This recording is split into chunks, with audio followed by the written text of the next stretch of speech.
आज की ये महफिल पंडवा शरीफ की सरजमीन पर हुजूर पुरनूर मुर्शिदे मखदूम हजरत पीर सैयदी अलाउलक पंडवी रहमतुल्लाह अलैह के दयार में हम सब उर्स हुजूर अशरफुल औलिया की महफिल में हाजिर हैं। थोड़ी देर के लिए मैं हाजिर हूँ, इसलिए कि मुझे जाना है, इसलिए कोई तवील गुफ्तगू करने की बजाय हुजूर अशरफुल औलिया की बारगाह में खिराज अकीदत पेश करके जल्दी आपसे इजाज़त चाहूँगा। हुजूर अशरफुल औलिया रहमतुल्लाहि ताला अलैह अल्लाह रब्बुल इज़्ज़त के ऐसे बरगज़ीदा बंदे हैं कि जिनके बारे में हम आग बन करके ये कह सकते हैं कि वो पैदाइशी वली है। उसकी वजह ये है कि मुजद्दिद मियत माजिया इमाम अहले सुन्नत ने हुजूर गौसे पाक के लिए यूं अर्ज किया कि जो तेरा तिफ्ल है कामिल है या गौस, जो आपका बच्चा है वो पैदाइशी तौर पर कामिल है। और लोगों को कामिल होने के लिए पैदा होने के बाद मेहनत करनी पड़ती है, लेकिन गौसे पाक के घर में पैदा होने वाला बच्चा पैदाइशी कामिल होता है। और वो हुजूर गौसे पाक खानवादे अशरफिया वो है जहां गौसे आजम और गौसुल आलम ये दोनों समंदर मरजल बहरैन के तौर पर यकसा मिलते नजर आते हैं।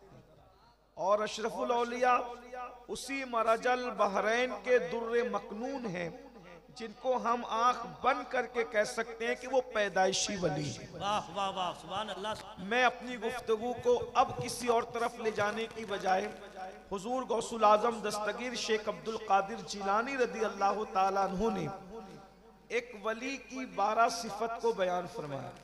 वली कौन होता है, वली किसे कहते हैं? बस 10 से 12 मिनट में मैं अपनी बात पूरी करूंगा। आप वली की पहचान आपको मिल जाएगी, आसानी के साथ आप पहचान सकेंगे कि वली किसको कहते हैं। सरकार गौसे आजम जो विलायत तकसीम करते हैं, जिनके दर से जिनके घर से विलायत तकसीम होती है, वो इरशाद फरमाते हैं जब तक इंसान में 12 सिफात पैदा ना हो जाए उस वक्त तक वो अल्लाह का वली नहीं हो सकता। नमाजी बन जाए, रोजेदार बन जाए, जाकिर बन जाए, पहाड़ों में मुजाहिदा करे, जब तक 12 सिफात का हामिल नहीं होगा उस वक्त तक वो वली नहीं होगा। आसान 12 सिफात सरकार गौसे पाक फरमाते हैं अल्लाह अपनी 2 सिफात का उसको मजहर बनाता है। वो अल्लाह की 2 सिफात का मजहर होता है, वो रसूलुल्लाह की 2 सिफात का मजहर होता है, वो सिद्दीक अकबर की 2 सिफात का मजहर होता है, वो फारूक आजम की 2 सिफात का मजहर होता है, वो उस्मान गनी की 2 सिफात का मजहर होता है, वो मौला अली की 2 सिफात का मजहर होता है। गौसे पाक ने रसूलुल्लाह के बाद और खुदा के बाद चारों खुलफाए राशिदीन की सिफात का मजहर उसको करार दिया। इससे पता चला ना राफजी वली हो सकता है ना नासबी वली हो सकता है। विलायत अगर कहीं होगी तो सिर्फ और सिर्फ पीवर अहले सुन्नत व जमात के पास होगी। इसलिए कि नासबी के दिल में मौला अली के लिए मोहब्बत नहीं है और राफजी के दिल में शेखैन के लिए मोहब्बत और उल्फत नहीं है, तो ना विलायत वहां नजर आती है ना विलायत यहाँ नजर आती है। अगर विलायत कहीं नजर आती है तो सिर्फ और सिर्फ अहले सुन्नत व जमात में नजर आती है।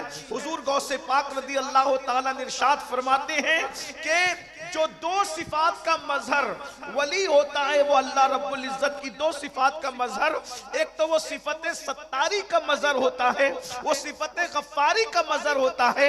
यानी वली वो होता है जो लोगों के ऐब को बयान नहीं करता बल्कि लोगों के ऐबों पे पर्दे डाला करता है।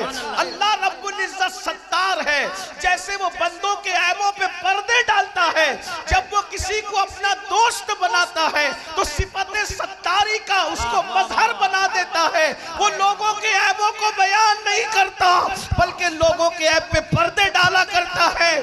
और इस मिंबर पर अभी आपने अपनी आंखों से देखा कि अल्लाह अकबर, अपने मुरीद को मना किया गया और जब उन्होंने तवज्जो न की तो झिड़की दे करके बताया गया कि अल्लाह वालों की शान क्या है कि यहाँ पर्दे नहीं उठाए जाते बल्कि पर्दे डाले जाते।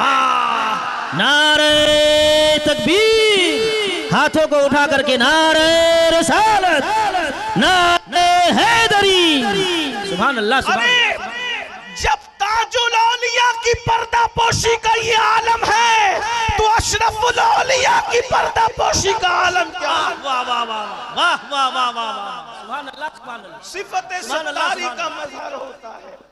फिर फरमाया वो सिफते गफ्फारी का मजहर होता है, यानी वो लोगों को माफ करता है। अपनी जात के लिए वो लोगों से लड़ाई झगड़ा नहीं करता, इसलिए कि जात के लिए लड़ना ये कुत्तों का काम होता है, जात के लिए लड़ना ये अल्लाह वालों का काम नहीं होता। वो सिफते गफ्फारी का मजहर होता है। इस आईने में अगर आप हुजूर अशरफुल औलिया की जिंदगी को देखें, मैंने तो उनको नहीं देखा, मैंने सिर्फ लोगों से सुना है, सुनकर मैं इस नतीजे पर पहुंचा हूं। जिन्होंने देखा है वो गवाही देंगे, शहादत देंगे कि इन लोगों ने, हुजूर अशरफुल औलिया ने अपनी जात के गुस्ताखों को हमेशा माफ किया और उस दिन को याद दिलाया जो फतेह मक्का का दिन था, ला तस्रीब अलैकुमुल यौम। और यहाँ तो चिश्तियत है और खास तौर पर यहाँ चिश्तियत और कादरियत का भी संगम है।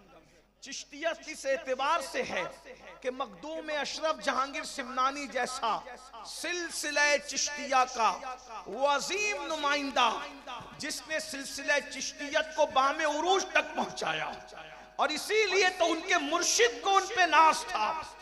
मुर्शिद अपने बेटे को खिदमत सौंपते हैं कि तुम्हें जंगल से लकड़ियां लाने जाना होगा, और सारे खुलफा और मुरीदीन को जिम्मेदारियां सौंपते हैं।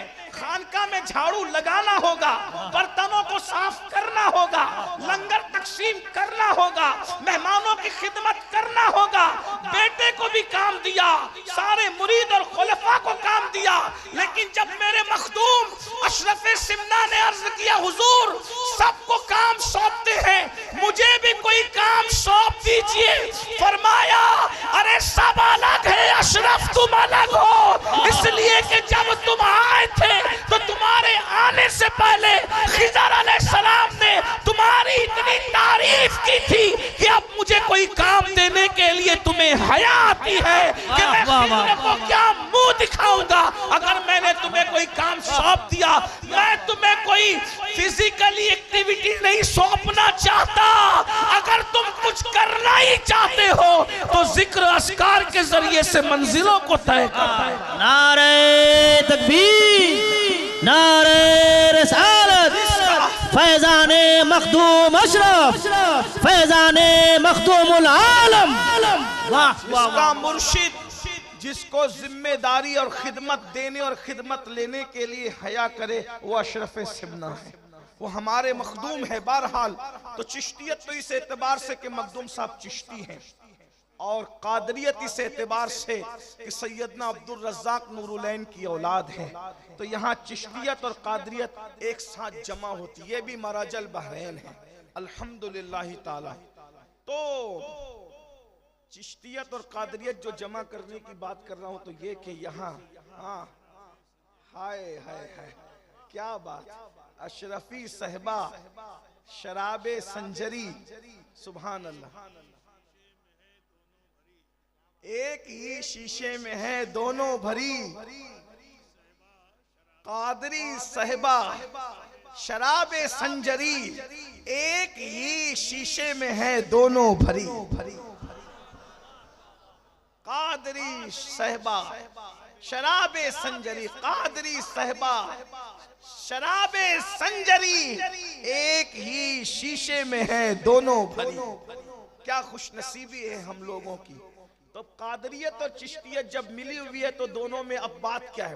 हुजूर गौसे पाक फरमाते हैं कि मेरा घोड़ा बेलगाम है और मेरी तलवार बेनियाम है। और चिश्ती लोग कहते हैं ख्वाजा नसीरुद्दीन चिराग दहलवी रदी अल्लाह तबारक व तआला अन्हु कि हम चिश्ती लोग किसी से उलझते नहीं, हमने अपनी तलवार नंगी करके रख दी है, जो आकर के उलझेगा उसका किस्सा खुद ही तमाम हो जाएगा। लेकिन ये अल्लाह वाले अपनी जात के लिए किसी से नहीं लड़ते, ये अपनी जात के दुश्मनों को माफ करते, सिफते गफ्फारी का मजहर होते हैं, अपनी जात के लिए नहीं लड़ते। बल्कि सरकार बाबा फरीदुद्दीन गंजे शकर रदी अल्लाह ताला तो यहाँ तक फरमाते हैं कि भाई हम सूफी लोग हैं, अल्लाह वाले लोग हैं, हमारे सामने कैंची की बात ना किया करो बल्कि सुई धागे की बात किया करो, क्योंकि कैंची एक को दो कर दिया करती है और सुई धागा एक को दो को एक कर दिया करता है। ये खानका है, यहाँ पर एक को दो नहीं किया जाता बल्कि दो को एक किया जाता है। ये सरकार बाबा फरीद गंज शकर रदी अल्लाह ताला की तालीम। अल्लाह नवाजिश करम फरमाई है, आपकी दुआएं सरकार जी, न मोहब्बतें आप। तो एक बात मुझे यहाँ याद आई, जात के लिए न लड़ना और अल्लाह के लिए दुश्मनी रखना, उसकी एक मिसाल पेश करता हूँ। सरकार ख्वाजा नसीर मिल्लत वद्दीन ख्वाजा नसीरुद्दीन चिराग दहलवी की बात याद आई। कुछ लोगों ने बादशाह के पास जाके चुगली की कि ये लोग तो सिमा में रात दिन रहते हैं, ये अल्लाह वाले लोग नहीं हैं और ये ऐसे ही हैं वैसे वगैरह वगैरह कहा। बादशाह ने कहा ठीक है, हम उनको अपना नौकर बनाएंगे और उनसे अपनी खिदमत लेंगे। सरकार नसीरुद्दीन चिराग दहलवी के पास नुमाइंदा भेजा और नुमाइंदा भेजने के बाद कहा कि आपको बादशाह की कोई ना कोई नौकरी कबूल करनी पड़ेगी। सरकार नसीरुद्दीन ने फरमाया मैं आपसे कोई ताल्लुक नहीं रखता, मैं आपकी नौकरी कैसे कर सकता हूँ। कहा अगर आप नौकरी नहीं करोगे तो मुश्किल उठाओ। कहा मैं हर मुश्किल उठाऊंगा। सीरत निगार लिखते हैं ये सीने की जो हड्डी होती है, इन दोनों हड्डियों में सुराख करके ख्वाजा नसीरुद्दीन चिराग दहलवी को लटका दिया गया कि आप नौकरी करें। सरकार नसीर मिल्लत वद्दीन से मुरीदीन ने कहा हुजूर ये जुल्म पर आया है, आप नौकरी के लिए तैयार हो जाएं, ये जो कहते हैं आप कर लें वरना ये आपको नुकसान पहुंचाएगा। आपने फरमाया ठीक है मैं तैयार हूं। तो बादशाह ने कहा रोजाना आप मुझे मेरे कपड़े पहनाएंगे और मेरे कपड़े उतारेंगे, ये आपकी जिम्मेदारी। तो ख्वाजा नसीर रोजाना कपड़े पहनाने लगे और कपड़े उतारने लगे, लेकिन बद्दुआ नहीं की क्योंकि अब तक जात तक मामला था, जाती दुश्मनी थी। ये बादशाह को ख्वाजा नसीर से जाती दुश्मनी थी, चिराग दहलवी से। चिराग दहलवी कौन है? ये चिराग दहलवी सरकार अलाउल हक पंडवी रहमतुल्लाहि ताला अलैह, ये इनके पीरो मुर्शिद के पीर भाई है। हजरत अखी सिराज आईने हिंद के पीर भाई हैं। इन दोनों के पीरो मुर्शिद निजाम मिल्लत वद्दीन सुल्तानुल मशाइख ख्वाजा निजामुद्दीन औलिया रदी अल्लाह ताला। जाती दुश्मनी है, हड्डी में सुराख करके लटका दिए गए, लेकिन बद्दुआ नहीं की, माफ कर रहे हैं। उसको कुर्ता पहनाते हैं, कुर्ता उतारते हैं। हासिदों ने कहा कि मामला सही चल रहा है, नसीर का इम्तिहान लो। एक दिन बादशाह को ताखीर से लाए और इतने लेट लाए कि ख्वाजा नसीरुद्दीन चिराग दहलवी की नमाज असर कज़ा होने के करीब आ गई। अल्लाह के रसूल अलैहिस्सलाम ने फरमाया मोमिन की असर उस वक्त होती है जब सूरज अपनी हालत पर होता है, और जब सूरज में तगय्युर आ जाए, वो डूबने के करीब हो जाए, फिर वो मोमिन की नहीं बल्कि मुनाफिक की नमाज होती है। यानी जब सूरज डूबने के करीब हो तो अल्लाह के रसूल अलैहिस्सलातु व तस्लीम ने फरमाया उस वक्त नमाज पढ़ना ये निफाक की अलामत है। ये निफाक इतिकादी हम नहीं कहते उसको, निफाक अमली कहते हैं उसको। लेकिन बहरहाल अल्लाह वाले उस वक्त भी नमाज पढ़ने को पसंद नहीं करते थे, बल्कि मसनून वक्त में नमाज पढ़ने को पसंद करते।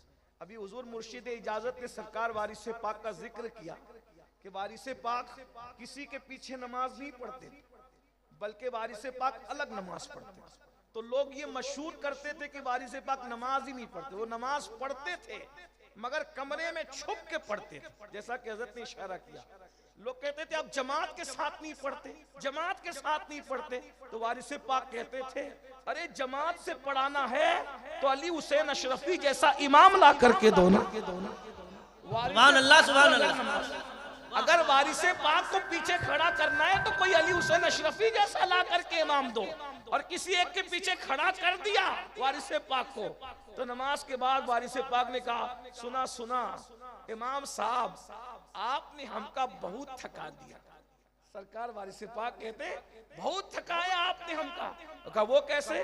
कहा हम तो आपके पीछे नमाज के लिए खड़े हो गए, लेकिन कभी चारे की दुकान पर, कभी किराना दुकान पर, कभी कहीं लेके भटकते रहे। जहां जहां इमाम गया पीछे पीछे वारिस थे।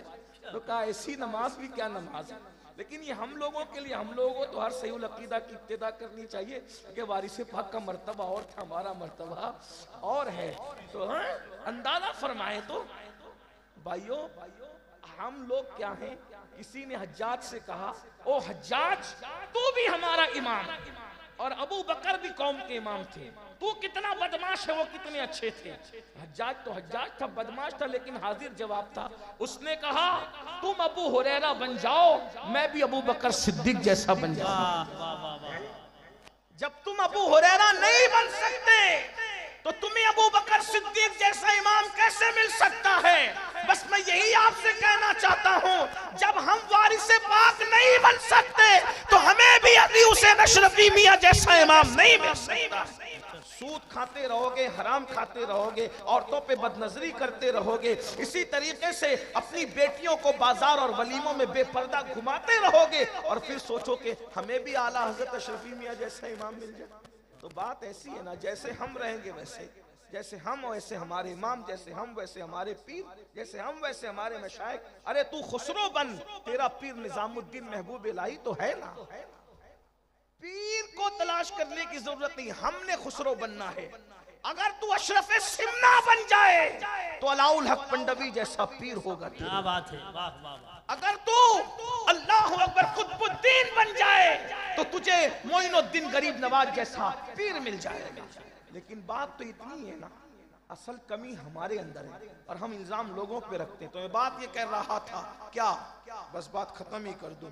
अल्लाह अकबर कि ख्वाजा नसीरुद्दीन चिराग दहलवी के साथ मामला चल रहा था, खिदमत कर रहे थे। इतनी देर से लाए बादशाह को कि सूरज गुरूब होने के करीब आया और नमाज, बस आपकी आंखों में आंसू आ गए कि क्या मैं मकरू वक्त में असर की नमाज पढ़ूंगा।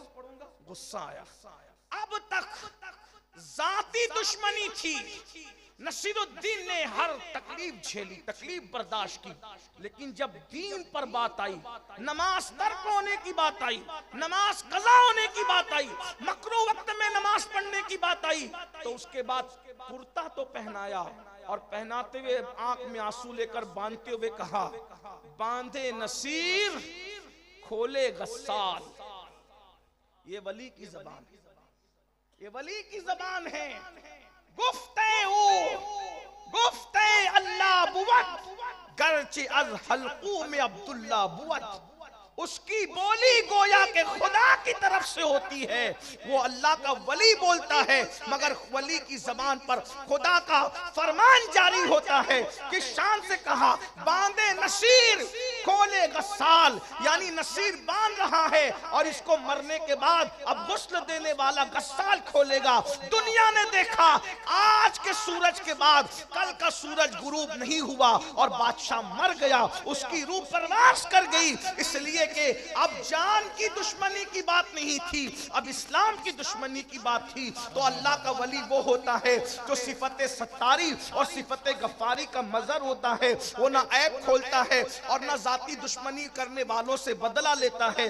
दो सिफात उसमें रसूलुल्लाह की होती है, एक सिफत ये कि रसूलुल्लाह रफीक है उम्मत पर और शफीक है उम्मत पर। तो जो अल्लाह का वली होता है वो रसूलुल्लाह की उम्मत पर रफीक भी होता है और शफीक भी होता है, यानी उसके अंदर चिड़चिड़ापन नहीं होता, वो लोगों को डांटता नहीं, वो लोगों को गालियां नहीं देता, वो लोगों को झिड़कता नहीं, वो अमीर और गरीब में फर्क नहीं करता। रसूलुल्लाह की महफिल में जहां सिद्दीक अकबर जैसे मालदार को पहलू में जगह मिलती थी, वहीं पर बिलाल जैसे गरीब को भी पहलू में जगह मिलती थी। उस्मान गनी जैसे को प्यार मिलता था मालदार को, तो अबू जर गिफारी जैसे गरीब को भी प्यार मिलता था। उसी तरह जैसे मुस्तफा जान रहमत उम्मत पर रफीक और शफीक थे, जब अल्लाह किसी को वली बनाता है तो उसके अंदर भी रिफ़क़त और शफ़क़त का अंदाज पैदा कर देता है। वो माँ की तरह प्यार करता है, वो शफ़क़त देता है, वो मोहब्बत करता है। दो सिफात उसमें सिद्दीक़ अकबर की होती है, वो सादिक होता है, वो मुसद्दिक होता है, यानी कि वो सच बोलता है और सच की तस्दीक करता है। और दो सिफत फारूक आज़म की होती है, वो अम्र बिल मारूफ करता है, नहीं अनिल मुनकर करता है। अम्र बिल मारूफ का मतलब ये है वो नेकी का हुक्म देता है और बुरी बातों से मना करता है। उसके सामने जब कोई बुरा काम किया जाए वो बेचैन हो जाता है, वो बुराई को रोक देता है। अम्र बिल मारूफ और नहीं अनिल मुनकर, नेकी का हुक्म देना, बुरी बात से मना करना, ये अल्लाह के वली की पहचान है। दो सिफत उसमें उस्मान गनी की होती है, एक तो वो दिन को सखावत करता है और रात को इबादत करता है। इसका मतलब ये है कि वली लूटने वाला नहीं होता बल्कि वली लुटाने वाला होता है। हमने हर वली को लूटते नहीं बल्कि लुटाते देखा है। अरे जमीन के ऊपर रहते हैं तो भी उनके नाम पर लोग पलते हैं और जमीन के अंदर चले जाते हैं तो भी उनके लंगर पर हजारों का गुजारा होता नजर आता है। उस्मान गनी की दो सिफात होती है कि वो दिन का सखी होता है, रात का आबिद होता है। और दो सिफात उसमें मौला अली की होती है, वो ये कि वो जाहिल नहीं होता बल्कि वो आलिम होता है और वो बहादुर और शुजा होता है। मौला अली कैसे बहादुर थे, कभी दीवार हिलती है, कभी दर कांप जाता है। अली का नाम सुनकर अब भी खैबर कांप जाता है। पूरी जिंदगी कभी अली के सिपर को कोई गिरा ना सका, लेकिन मरहब ने ऐसा वार किया कि मौला अली की सिपर गिरा दी। एक दिन अली की सिपर गिर गई, अली ने सजा क्या दी कि उसके खैबर के दरवाजे को तोड़कर अपनी सिपर बना करके बताया, अली से सिपर छीनोगे तो तुम्हारा दरवाजा तोड़ करके सिपर बनाई जाएगी। और उसके बाद जब उखाड़ करके फेंक दिया, 70 लोग मिलकर भी उठा न सके। वाह वाह वाह वाह वाह वाह वाह। फरमाया दो सिफात उसमें मौला अली की होती है, वो बहादुर होता है और वो आलिम होता है। अब ये 12 सिफात अगर आपको किसी में देखना है तो दिल दिमाग के दरीचों को खोलकर माजी के झरोके में झांक कर देखो तो आपको अशरफुल औलिया की तस्वीर उभरती हुई नजर आएगी। अस्सलामु अलैकुम व रहमतुल्लाह।